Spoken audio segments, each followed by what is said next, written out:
حول ولا قوة إلا بالله العلي العظيم حسبنا الله نعم الوكيل نعم المولى ونعم النصير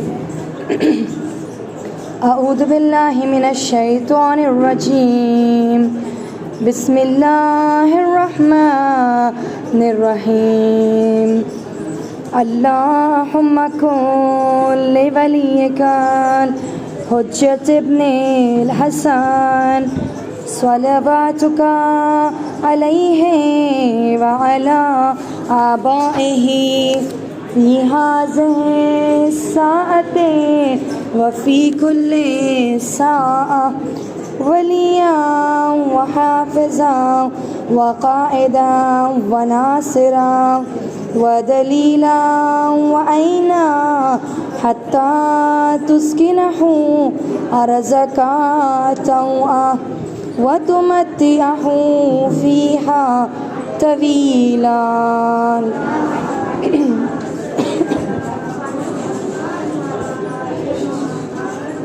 الحمد للہ رب العالمین والصلاة والسلام علی اشرف الانبیاء والمرسلین خاتم النبیین حبیبنا ونبینا یا ابا القاسم محمد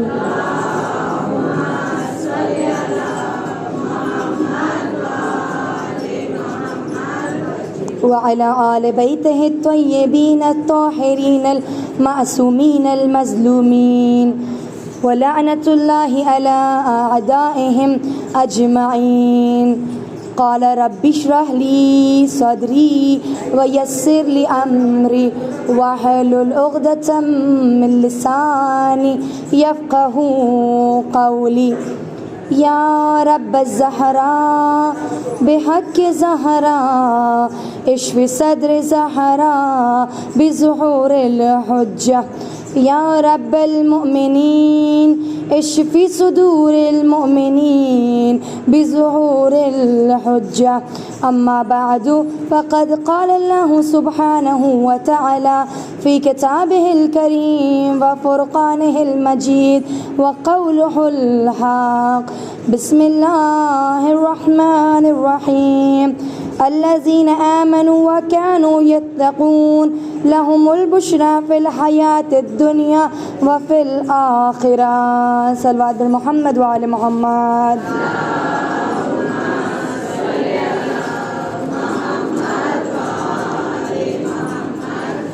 حاضرین مجلس و اقوانان مظلوم کربلا، السلام علیکم ورحمۃ اللہ وبرکاتہ.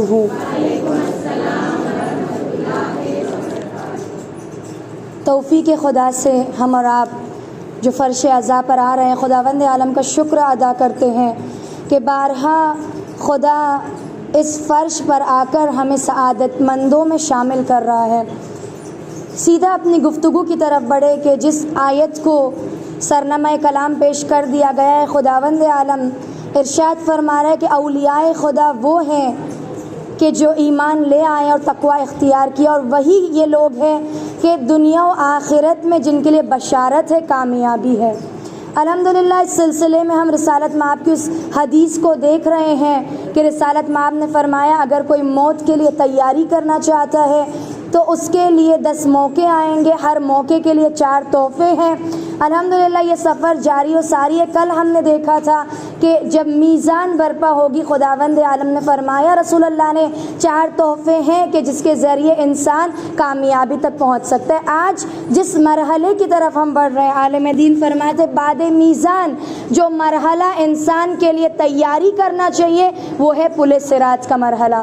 الحمدللہ ہم سب بچپن سے سنتے آ رہے ہیں کہ یہ پل صراط وہ پل ہے جو بال سے زیادہ باریک ہے، تلوار سے زیادہ تیز ہے، آگ سے زیادہ گرم ہے.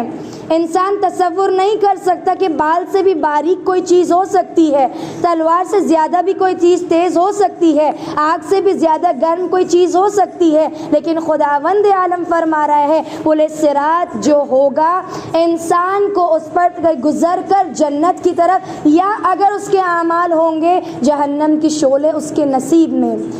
جب رسول اللہ سے پوچھا گیا کہ یا رسول اللہ یہ پل صراط سے انسان کس طریقے سے بآسانی پار کر سکتا ہے، وہ کون سے اعمال ہیں جس کے بنا پر یہ سفر انسان کا آسان ہو سکتا ہے، رسالت مآب نے فرمایا کہ پل صراط پر جو سب سے زیادہ چیز انسان کو کام آئے گی وہ کچھ اور نہیں ہے بلکہ محبت امیر المؤمنین علی ابن ابی طالب علیہ السلام۔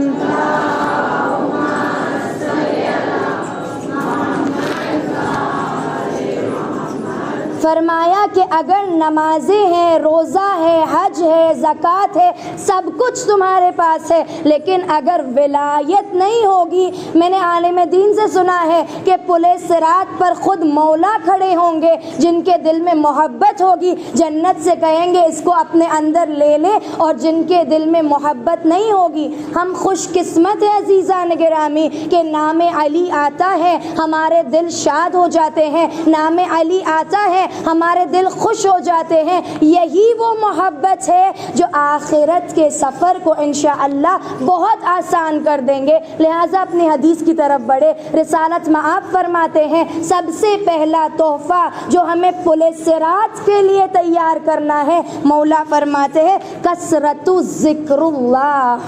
سب سے پہلا تحفہ جو پل صراط پر ہمیں بآسانی پار کرائے گا وہ ہے کثرت سے خدا کا ذکر کرنا۔ کثرت یعنی زیادہ سے زیادہ ذکر خدا کرنا۔ عزیزان گرامی، ذکر یعنی خدا کی یاد، خدا کو یاد کرنا۔ فرمایا آپ جس بھی مرحلے میں زندگی گزار رہے ہیں کبھی بھی ذکر خدا سے اپنے آپ کو محروم نہ رکھے۔ الحمدللہ آپ میں سے بہت لوگ ہوں گے جہاں بھی گھر میں آپ کام کر رہے ہو، مجلس میں آپ آ رہے ہو، جو بھی آپ کام کر رہے ہو ہماری زبان چلتی رہنی چاہیے۔ جب پوچھا گیا اے مولا سب سے بہترین ذکر کون سا ہے، سب سے بہترین ورد کون سا ہے، مولا نے فرمایا بہترین اور مکمل ذکر تسبیح زہرا سلام اللہ علیہا ہے، کہ اگر کوئی یہ تسبیح پڑھے گا گویا اس نے مکمل ذکر خدا کیا۔ ذکر الحمدللہ آپ مجھ سے بہتر جانتے ہیں، سبحان اللہ ذکر ہے، تسبیحات اربع ذکر ہے، لا الہ الا اللہ ذکر ہے۔ فرمایا سب سے بہترین ذکر بسم اللہ کا ورد کرنا ہے، نام خدا سے ہر کام شروع کرنا ہے۔ فرمایا کہ اگر دنیا میں ہمارا دستور یہ ہے کہ ہر کام سے پہلے اگر میں بسم اللہ الرحمن الرحیم کہنے کی عادی ہو جاؤں تو اماموں نے فرمایا اس عادت کی بنا پر جب تمہارے اعمال کم پڑ جائیں گے اور تمہیں یہ کہا جائے گا کہ اسے جہنم کی طرف لے جایا جائے، کیونکہ عادت ہے کہ میں بسم اللہ کہوں، میں جہنم میں پیر رکھوں گی اس سے پہلے بسم اللہ کہوں گی۔ عالم دین کہتے یہ بسم اللہ کہنا جہنم کو دور کر دے گا، پھر وہ فرشتے پکڑ کر لے کر جائیں گے، کہا جہنم میں جاؤ، بسم اللہ کہوں گی جہنم اور دور چلا جاتا رہے گا۔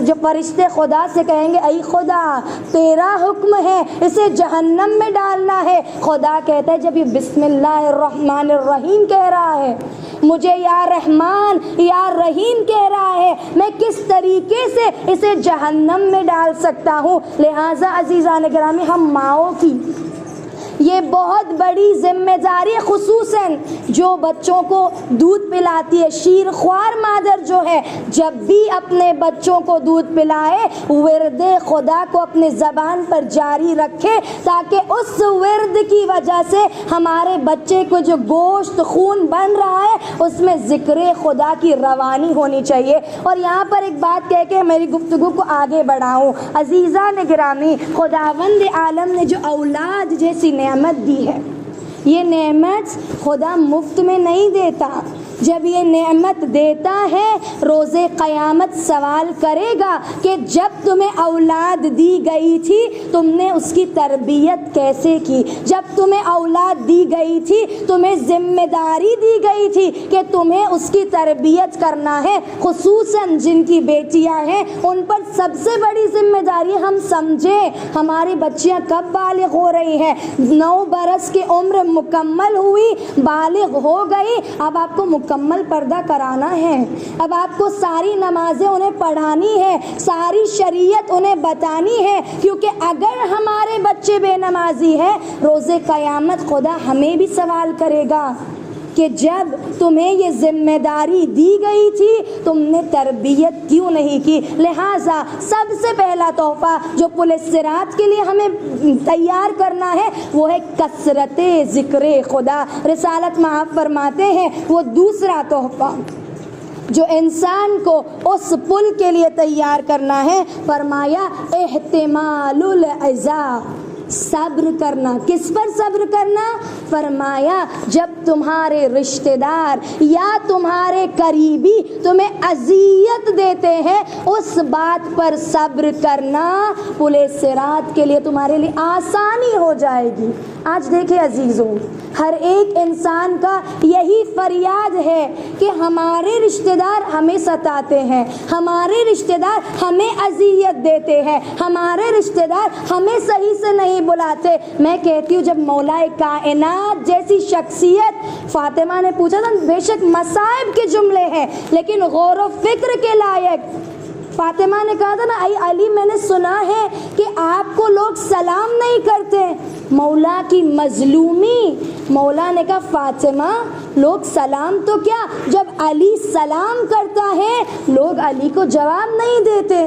مولا کائنات کل ایمان جس کی ایک ضربت ثقلین کی عبادت سے بہتر، وہ مولا کہہ رہا ہے یہ دنیا عزیز و ایذا دینے والی ہے، یہ دنیا تکلیفیں دینے والی ہے، لیکن یہاں پر مولا نے بتایا اگر لوگ میرے سلام کا جواب نہیں دے رہے تو میں نے سلام کرنا نہیں چھوڑا ہے، میں اپنے کردار پر رہوں گا، چاہے لوگوں کو جواب دینا ہے دے، نہ دینا ہے نہ دے۔ عزیزو یہ اہل بیت کا کردار ہے کہ رشتہ دار اگر ستائیں، اہل بیت رشتہ داروں سے رشتہ نہیں توڑ دیتے، اگر لوگ آ کر ستائیں اہل بیت ان سے رشتے کو قطع نہ کر دیتے، اہل بیت کہتے تم اپنے کردار پر رہو، لوگوں کو جو کرنا ہے وہ کرے گا۔ اور میں ہمیشہ کہتی ہوں اور آج بھی کہوں گی کہ جب ایک مرتبہ ایک عالم دین کے پاس ان کا بیٹا جاتے کہتا ہے بابا مجھے رضا کی منزل پر پہنچنا ہے، کس طریقے سے پہنچا جا سکتا ہے؟ عالم دین کہتے بیٹا قبرستان جاؤ، قبرستان جا کر قبروں کے درمیان کھڑے رہو اور ان کے ساتھ اچھی اچھی باتیں کرو، قبر کے درمیان کھڑے رہ کے مردوں کے ساتھ بہت اچھی باتیں کرو۔ بچہ تابعدار تھا، گیا قبرستان جا کر اچھی باتیں کرتا ہے، واپس آ جاتا ہے، کہا بابا میں نے آپ کا کام کر دیا۔ بابا کہتے ہیں کہ ٹھیک ہے بیٹا کل پھر سے جانا، قبروں کے درمیان کھڑے رہنا اور ان سے برے لہجے میں بات کرنا۔ بچہ تابعدار تھا، قبرستان گیا، قبروں کے درمیان کھڑا ہوا اور برے الفاظ میں بات کرنے لگا، واپس آ گیا، کہتے ہیں بابا میں نے آپ کا کام کر دیا۔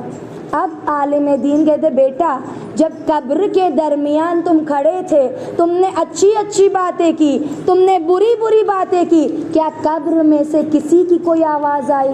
کیا قبر میں سے کسی مردے نے تم سے کچھ کہا؟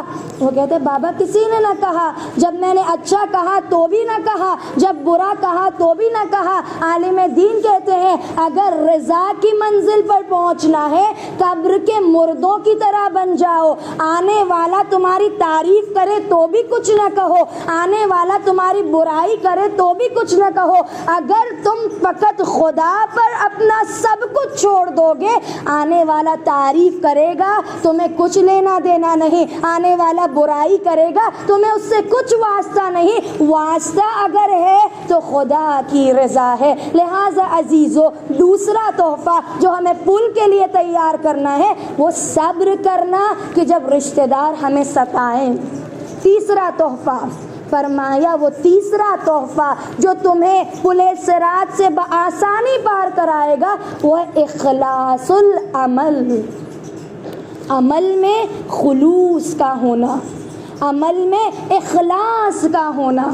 آج میں اپنے آپ سے سوال کروں، جب میں گھر سے نکلتی ہوں، فرش عزا پر آتی ہوں، یا گھر سے نکلتی ہوں مسجد میں نماز پڑھتی ہوں یا کوئی کام کرتی ہوں، کیا میں لوگوں کی تعریف حاصل کرنے کے لیے کرتی ہوں یا خدا کی رضا کے لیے کرتی ہوں؟ ہم دیکھتے ہیں نا اکثر جب ہم مسجدوں میں نماز پڑھتے ہیں ہمارے سجدے لمبے لمبے ہو جاتے ہیں، ہم مسجدوں میں نماز پڑھتے ہیں ہمارے رکوع لمبے لمبے ہو جاتے ہیں، جبکہ گھر میں تو 2 منٹ بھی نہیں لگتی نماز مکمل ہونے۔ خدا فرماتا ہے کہ اگر تم اپنے اعمال لوگوں کی تعریف کے لیے کرتے ہو، لوگوں کو دکھانے کے لیے کرتے ہو، وہ پلِ صراط سے جب تمہیں پار کرنا ہوگا میں خدا کہوں گا جس کو دکھانے کے لیے نماز پڑھی تھی جاؤ جا کر اسی سے ثواب لو۔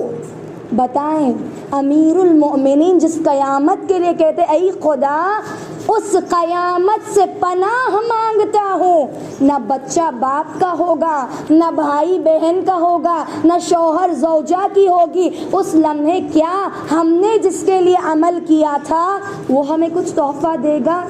یہ خدا کی ذات سے مظلومی ہے کہ خدا نے سب کچھ دیا ہے اور عمل اگر ہم کر رہے ہیں لوگوں کو دکھانے کے لیے۔ اکثر ہوتا ہے نا میں مجلس پڑھوں اور کوئی آ کر تعریف نہ کرے میرا دل دکھ جاتا ہے، آج مجلس اچھی نہیں ہوئی کیا، آج میں نے نوحہ اچھا نہیں پڑھایا کیا، آج میں نے مرثیہ اچھا نہیں پڑھایا کیا۔ چھٹے امام جعفر صادق علیہ السلام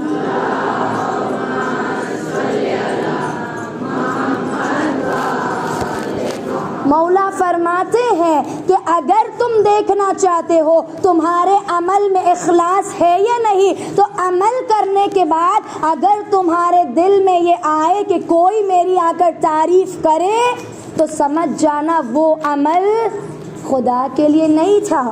دیکھیں عورتیں ہیں نا ہمیں عادت ہوتی ہے اپنے عمل کے بارے میں لوگوں کو بتانے کے لیے، ہماری نیت نہیں ہوتی کہ لوگ ہماری تعریف کرے، لیکن امام کہتے ہیں اگر تم نے اعمال کیا ہے اور کر کے لوگوں کے سامنے بیان کیا، مثلا اگر میں رات کو شب میں اٹھ کے نماز لیل پڑھتی ہوں اور میری عادت ہے میں نے لوگوں کے سامنے کہا میں تو نماز شب پڑھتی ہوں، ایک مرتبہ کہا ٹھیک ہے خدا کچھ نہیں کرتا، لیکن دوسری مرتبہ لوگوں کے سامنے میں اپنے ہی گن گا رہی ہوں کہ میں نے نماز شب پڑھی، میں نے یہ روزہ رکھا، میں نے یہ عبادت کی، خداوند عالم فرشتوں کو حکم دیتا ہے کہ وہ عمل جو اس نے چھپا کر کیا تھا اسے کٹ کیا جائے اور لکھ دیا جائے کہ علل اعلان اس نے عمل کیا۔ چھپا کر کیا گیا عمل علل اعلان کیے گئے عمل سے زیادہ ثواب رکھتا ہے۔ اب کٹا دیا جاتا ہے کہ اس نے چھپ کر نہیں علل اعلان کیا، لیکن اب بار بار میں کہتی جاؤں میں نے یہ کیا، میں نے وہ کیا، میں یہ کرتی ہوں، میں وہ کرتی ہوں، اب خدا حکم دیتا ہے کہ اے فرشتوں اس کے اعمال کو کاٹ دو اور گناہوں میں یہ لکھ دو کہ اس نے یہ عمل ریاکاری کے لیے کیا۔ اب بتائیں آپ کا رات بھر جاگ کر عبادت کرنا، آپ کا میٹھی نیند قربان کر کے نماز شب پڑھنا، لیکن فقط لوگوں کی تعریف حاصل کرنے کے لیے جب آپ وہ بیان کرتے ہیں خدا کہتا ہے وہ ساری محنت ضائع، وہ محنت جس سے تمہیں ثواب ملنا چاہیے تھا اس کے بجائے تمہیں گناہ مل رہا ہے۔ لہٰذا تیسرا تحفہ، دیکھیں ہر ایک تحفے میں اگر میں ڈیٹیل میں جاؤں گی ایک تحفہ بھی مکمل نہیں ہو سکتا، صرف ایک دو حدیث کہہ کے میں آگے بڑھ رہی ہوں۔ چوتھا اور آخری تحفہ جو پلِ صراط کے لیے انسان کو طے کرنا ہے، فرمایا حسن اخلاق۔ کل میں نے بات بتایا تھا کہ آج معاشرے میں عبادتیں بڑھتی جا رہی ہے، آج معاشرے میں عبادتوں کے پہاڑ لگتے جا رہے ہیں، لیکن جو اخلاق ایک حسینی میں ہونا چاہیے آج اخلاق کے میٹر میں ہم زیرو ہو گئے ہیں۔ نماز پڑھنا ہمیں بہت اچھا لگتا ہے لیکن لوگوں سے اچھی طریقے سے پیش آنا ہمیں اتنا ہی ناپسند ہے۔ گھر میں ماں بیٹی باپ سب ہے، لیکن کوئی ایک دوسرے سے میٹھے لہجے میں بات کرنے کو تیار نہیں ہے۔ یہ اخلاق ہے عزیزان گرامی، جس کی وجہ سے مولا کائنات فرماتے ہیں اگر تم اپنی قیمت کو بڑھانا چاہتے ہو، یہ اخلاق ہے جو تمہاری قیمت کو بڑھائے گا۔ میں دیکھوں کہ جب لوگ مجھ سے اچھی طریقے سے بات کرتے ہیں، میں غرور میں ان سے اچھی طریقے سے بات نہیں کرتی، پھر میں کہتی ہوں میں علی والی ہوں، پھر میں کہتی ہوں میں حسین کی عزادار ہوں، پھر میں کہتی ہوں میں مولا کی منتظر ہوں۔ مولا امام زمانہ کہتے ہیں مجھے صرف عبادتیں نہیں چاہیے ہے، سب سے زیادہ بہترین عمل جو امام کے لشکر میں ہمیں شامل کر سکتا ہے وہ ہے اخلاق کا ہونا۔ ہمارا کردار ایسا ہونا چاہیے کہ چوتھے امام کی زندگی ہم دیکھیں، غریبوں کو مسکینوں کو رات بھر جا کر روٹیاں دیتے، اور کیسے اپنے کاندھے پر بوری اٹھاتے اور جا کر مدینے میں لوگوں کو کھانا بانٹتے، اور رات میں جاتے تھے نا، کسی کو نہیں پتا تھا چوتھے امام ہے جو یہ کام کر رہے ہیں۔ صبح رشتہ دار آتے اور چوتھے امام کو تانا دیتے کہ آپ ہمارے رشتہ دار ہیں، لیکن رات کو کوئی اور آ کر ہمیں کھانا دیتا ہے، کوئی اور آ کر ہمارا خیال کرتا ہے۔ چوتھے امام نے کبھی یہ نہ کہا کہ اگر میں نہ ہوتا تو تمہیں روٹیاں نہ ملتی، میں نہ ہوتا تو تمہیں کھانا نہیں ملتا۔ آج ہم اپنا کردار دیکھیں، ایک کی مدد کریں گے 100 لوگوں کو جا کر کہیں گے میں نہیں ہوتی تو آج یہ اوپر نہیں آتی، میں نہیں ہوتی تو آج سے کھانا نہیں ملتا۔ چوتھے امام نے بتایا پوری زندگی ان رشتہ داروں کو پتہ نہ چلا کہ وہ چوتھے امام تھے جو انہیں کھانا دیتے تھے، جب شہید ہو گئے تب لوگوں کو پتہ چلا ہم جسے تانا دیتے تھے، ہم جسے ستاتے تھے، وہ امام دراصل رات میں آ کر ہمیں کھانا دیتا تھا۔ اور آج ہم دیکھیں کوئی ہمیں کچھ آ کر کہہ دے، پوری زندگی گزر جائے گی میں اس سے بات نہیں کروں گی، کوئی آ کر میرا دل دکھا دے، پوری زندگی کٹ جائے میں اس سے جا کر معافی نہیں مانگوں گی۔ نہ عزیزان گرامی، یہ اخلاق ہے۔ اگر اسلام پھیلا ہے تلوار کی نوک پر نہیں پھیلا ہے، اسلام اگر ہم تک آیا ہے یہ اخلاق رسول ہے جس کی وجہ سے اسلام ہم تک آیا ہے۔ انشاءاللہ آج جس کے مصائب ہیں، ہم نے سب نے بچپن سے واقعہ سنا ہے، لیکن غور و فکر کا مقام ہے کہ جب چوتھے امام سفر پر جا رہے تھے، کوئی پیاس سے مر رہا تھا، چوتھے امام اس کے قریب گئے، اس کا سر زانو پہ لیا، اس کو پانی پلایا۔ جب وہ شخص ہوش میں آیا ہے، وہ شخص چوتھے امام کو دیکھ کر کہتا ہے اے امام شاید آپ نے مجھے پہچانا نہیں، اے امام شاید آپ مجھے اگر پہچان لیتے تو آپ مجھے کبھی پانی نہیں پلاتے۔ چوتھے امام کہتے میں جانتا ہوں کہ تم حسن بن نمیر ہو، میرے بھائی علی اکبر کے قاتل ہو، لیکن یہ ہمارا کردار نہیں کہ چاہے دشمن بھی پیاس سے مر جائے لیکن ہم اسے سیراب کرتے ہیں علی اکبر کا قاتل۔ یہ علی اکبر کا قاتل جس کے لیے مولا امام حسین کہتے ہیں کہ آج تک میں اکبر کے غم کو نہیں بھول پایا ہوں، لیکن چوتھے امام نے بتایا چاہے وہ دشمن ہو لیکن اگر پیاس سے مر رہا ہے، کردار اہل بیت ہے کہ ہم اسے پانی پلائیں گے، کردار اہل بیت ہے کہ ہم اس کی جان کو بچائیں گے۔ تو ہم دیکھیں عزادارو، صرف فرش عزا پر آ کر گریہ کرنا کافی نہیں ہے، جب تک ہم اہل بیت کے کردار کو اپنا کردار نہیں بنائیں گے یہاں پر آنے کا حق ادا نہیں ہو سکتا۔ بس عزادارو، آج الحمدللہ مجمع بتا رہے ہم کس کے مصائب کے لیے جمع ہوئے ہیں، وہ دردناک مصائب کہ جس کے لیے ملتا ہے کہ جب مولا کے حرم میں یہ مصائب بیان کیے جاتے ہیں، مولا خواب میں آ کر کہتے کہ اکبر کے مصائب شب جمعہ تم ہمارے حرم میں نہ پڑھنا، سخت ترین مصائب عزادارو۔ بے شک میرا دل یقین رکھتا ہے کہ آج مجھے مصائب پڑھنے کی ضرورت نہیں ہے، اولاد والی مائیں بیٹھی جس کے مصائب کے لیے ہم جمع ہوئے ہیں، نام کافی ہے ہماری آنکھوں سے خود بخود آنسو بہتے ہیں۔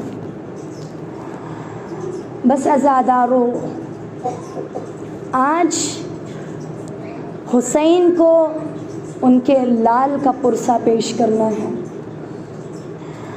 آج حسین کو ان کے کڑیل جوان علی اکبر کا پرسہ پیش کرنا ہے۔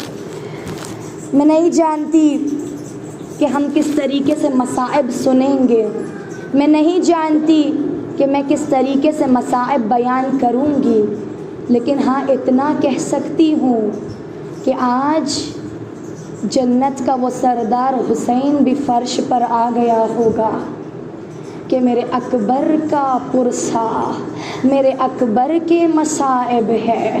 ہاں عزاداران مظلوم کربلا، یہ علی اکبر ہے جس کے لیے رسالت مآب کے بعد حسین دعا کرتے تھے کہ اے پروردگارا، رسول اللہ اس دنیا سے چلے گئے ہیں، اے پروردگارا ایک ایسا فرزند عطا کر کہ جس کو دیکھ کر میں رسول کی زیارت کر سکوں، میں رسول کے چہرے کو دیکھ سکوں۔ بس عزادارو، علی اکبر کا اس دنیا میں آنا تھا۔ ایک عالم دین کہتے ہیں میں نے ایک شخص کو دیکھا، وہ مولا کے حرم میں جاتا ہے اور دعا کرتا ہے مولا مجھے ایک فرزند دے دے، مولا مجھے ایک اولاد عطا کر دے، اور وہ یہ بھی دعا کرتا تھا مولا جب وہ میرا فرزند جوان ہو جائے نا، آپ خدا سے دعا کرنا اس جوان فرزند کو خدا اپنے پاس لے لے۔ یہ عالم دین کو بڑا عجیب لگا، کوئی کیسے ایسے دعا کر سکتا ہے، اولاد مانگے اور جوانی میں اولاد کے چلے جانے کی دعا کرے۔ میں اس عالم کا دوست بن گیا، اس کے گھر میں اولاد آئی، وقت گزرا، ایک دن میرے پاس خبر آئی کہ اس عالم کا جوان بیٹا اس دنیا سے چلا گیا ہے۔ میں اس کے گھر گیا اور جا کر میں نے پوچھا اے شخص تو کیوں دعا کرتا تھا کہ خدا جب میرا اولاد جوان ہو جائے تو واپس لے لینا؟ وہ شخص کہتا ہے میں مولا حسین کے دل کی کیفیت جاننا چاہتا تھا کہ جب بچہ جوان ہوتا ہے محبت کتنی عروج پر ہو جاتی ہے۔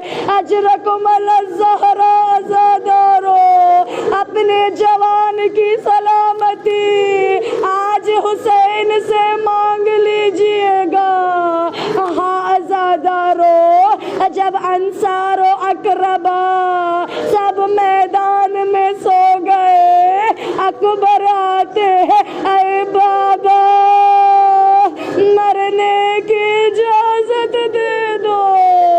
حسین نے کچھ نہ کہا، سر سے پاؤں تک اکبر کو دیکھا، اپنی 18 برس کی کمائی کو دیکھا، کہتے ہیں اکبر پہلے پھپھیوں کے پاس چلے جاؤ، پہلے ماں سے اجازت لے لو۔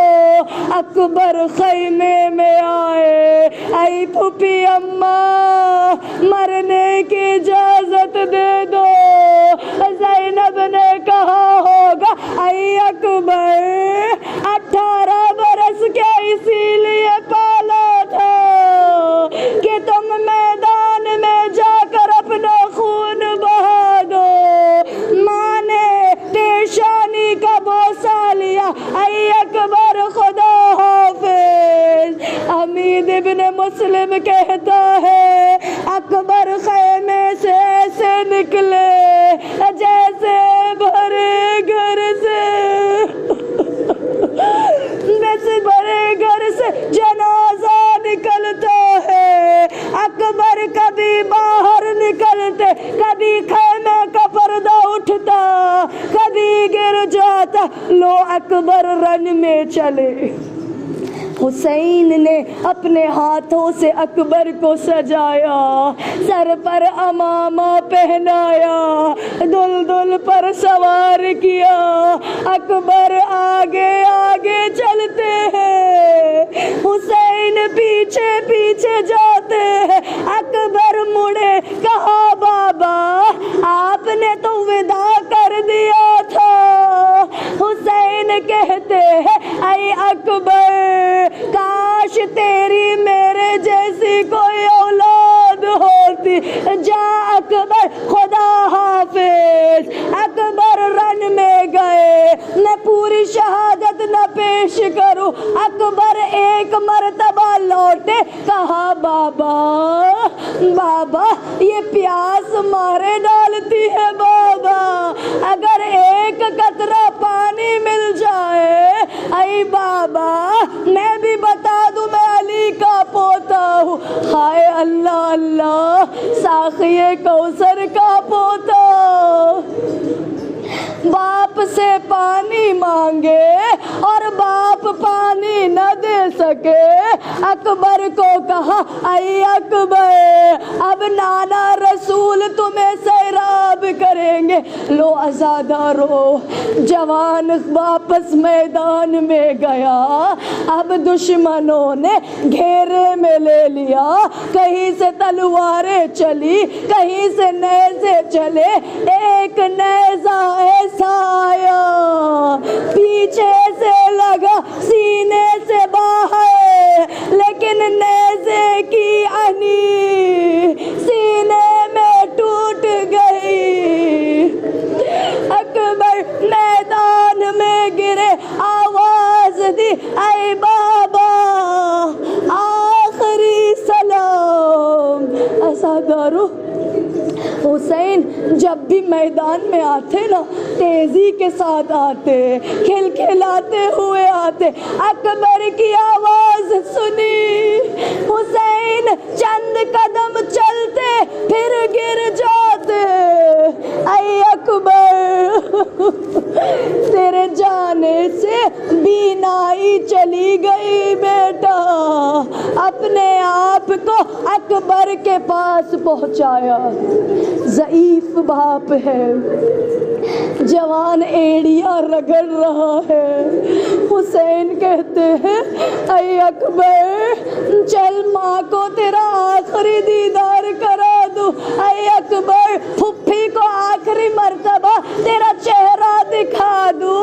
اٹھانے کی کوشش کی لیکن ضعیف باپ تھا۔ کہا اکبر بیٹا تیرا باپ ضعیف ہو گیا ہے، سینے سے ہاتھ کو ہٹا دے، میرے گلے میں سینہ ہاتھ دے دے۔ اکبر کہتے ہیں بابا سینے سے ہاتھ ہٹاؤں گا، آپ زخم نہ دیکھ پائیں گے، ہاتھوں کا ہٹنا تھا، نیزے کی آنی سینے میں پیوست ہو گئی۔ حسین دو زانو بیٹھے، آستین کو الٹا، کہا یا علی مدد۔ اس نیزے کی آنی کو نکالا، جوان کا گلے ضعیف باپ کے ہاتھ۔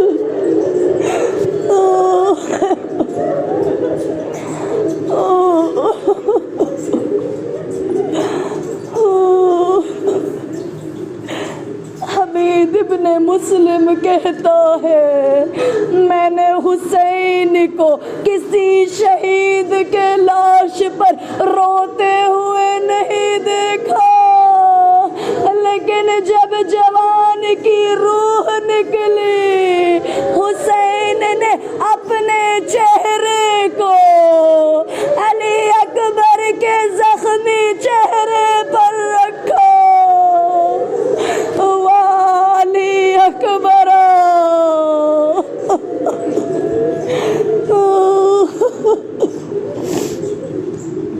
لعنۃ اللہ علی القوم الظالمین وسيعلم الذين ظلموا أيام منقلب ينقلبون۔ الحمد لله على كل نعمة واسأل الله من كل خير وأعوذ بالله من كل شر واستغفر الله من كل ذنب برحمتك يا أرحم الراحمين.